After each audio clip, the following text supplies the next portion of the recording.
హైదరాబాద్ నిజాం కాలేజీలో యూజీ విద్యార్థులు ధర్నాకు దిగారు. కళాశాలలో నిర్మించిన మహిళా హాస్టల్లో పూర్తి స్థాయిలో హాస్టల్ వసతి యూజీ విద్యార్థులకే కేటాయించాలని డిమాండ్ చేశారు.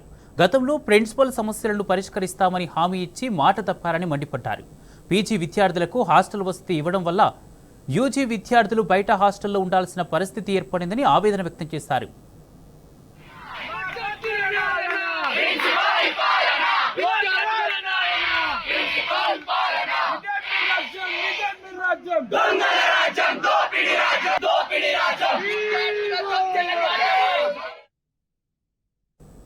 నిజాం కాలేజ్ లో ఉద్యమాలు చేయండి, కాలేజ్ అనేది రన్ అవుతలేదు.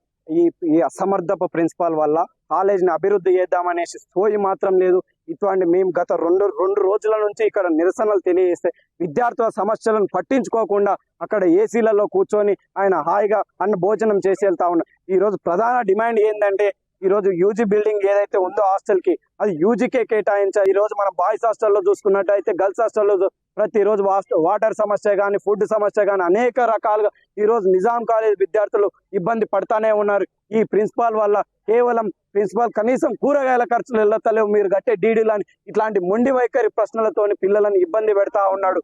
రోడ్ల ముట్టడి, అసెంబ్లీ ముట్టడి కానీ ఈ రోజు నిజాం కాలేజ్ విద్యార్థులను తీసుకెళ్తామని